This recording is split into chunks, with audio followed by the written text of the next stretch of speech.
단순한 피로가 아닐 수 있어요. 이런 증상들 중에 여러 개가 해당된다면 여러분들도 를 의심해볼 필요가 있습니다.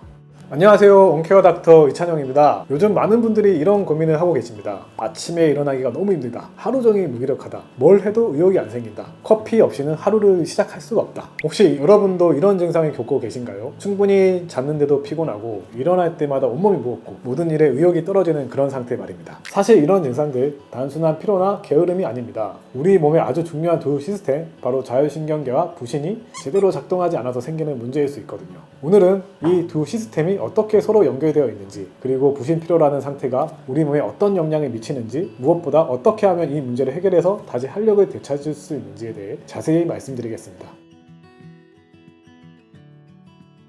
먼저 자율신경계와 부신이 어떤 관계인지부터 알아보겠습니다.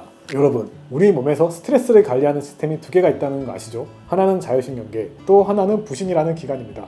자율신경계는 말 그대로 우리가 의식하지 않아도 자동으로 작동하는 신경입니다. 교감신경과 부교감신경으로 나뉘는데, 교감신경은 우리가 긴장하거나 활동할 때 활성화되고, 부교감신경은 휴식하거나 소화할 때 활성화됩니다. 그런데 부신은 뭘까요? 부신은 콩팥 바로 위에 있는 엄지손가락만한 크기의 작은 기관입니다. 영어로는 아드레날 글랜드라고 하죠. 이 작은 기관에서 우리 몸의 스트레스를 관리하는 아주 중요한 호르몬들이 나옵니다. 스트레스를 받으면 자율신경계가 먼저 반응합니다. 교감신경이 즉시 활성화되면서 심장이 빨리 뛰고 혈압이 올라가고 근육이 긴장되죠. 그 후 바로 부신에서 나오는 호르몬들이 이를 돕는 역할을 합니다. 코티졸, 아드레날린 같은 호르몬들이 혈액을 통해 온몸에 퍼져서 지속적으로 에너지를 공급하고 스트레스에 대응할 수 있게 해주는 거죠. 정상적인 상황에서는 이 두 시스템이 완벽한 팀워크를 보입니다. 마치 숙련된 운전자가 상황에 맞게 가속과 감속을 조절하듯이 필요할 때는 에너지를 내고 쉴 때는 충전하는 리듬을 유지하는 겁니다. 아침에는 코티졸이 많이 분비되면서 교감신경도 활성화되어 우리가 활동할 준비를 하게 되고, 저녁에는 코티졸이 줄어들면서 부교감신경이 우세해져서 휴식과 수면을 취할 수 있게 됩니다. 하지만 문제는 스트레스가 만성화되었을 때 일어납니다.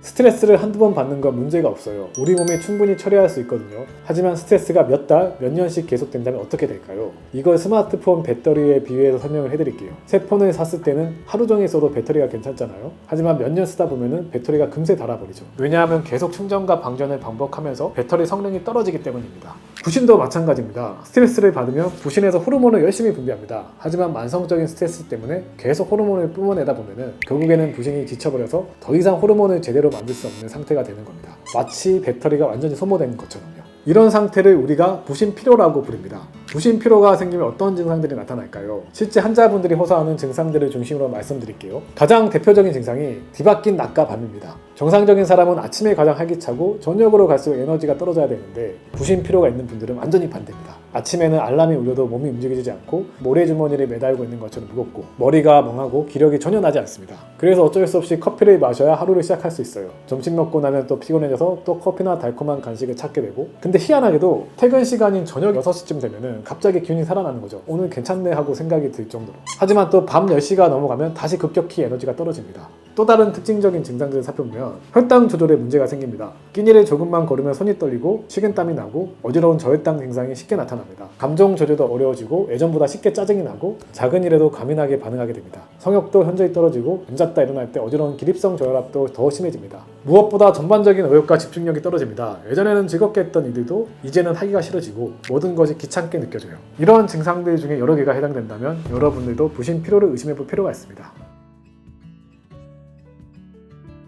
부신피로가 생기는 원인이 만성피로 말고도 몇 가지 더 있습니다. 몸에 염증이 있어도 부신이 무리를 하게 됩니다. 만성적인 위염, 장염, 관절염 같은 염증성 질환들이 있으면 이를 해결하기 위해서 부신에서 항염 호르몬을 계속 분비해내거든요. 온도 조절도 중요한 요인입니다. 너무 추운 환경에 오래 노출되거나 에어컨이 너무 강한 곳에서 오래 서 있다 보면 체온을 유지하기 위해 부신이 더 많은 일을 해야 합니다. 그리고 몸에 독소가 많이 쌓여도 부신에 무리가 가요. 과도한 음주, 중금속, 각종 화학물질들을 해독하는 과정에서 부신이 소모되는 거죠. 특히 주의해야 할 것들이 있어요. 첫 번째는 과도한 카페인 섭취입니다. 부신이 약해진 사람은 기력이 떨어져서 커피를 더 많이 찾게 되는데, 역설적으로 카페인이 부신을 더욱 지치게 만들어요. 악순환이 되는 거죠. 두 번째는 단 음식입니다. 단 음식을 먹으면 혈당이 급격히 올라가고, 그러면 인슐린이 분비되어 혈당이 급격히 떨어집니다. 이 저혈당 상태를 해결하기 위해 부신에서 호르몬을 분비해야 하는 거죠. 결국 정신적인 스트레스를 받지 않아도 신체적으로 부신을 자극하게 되는 셈이죠.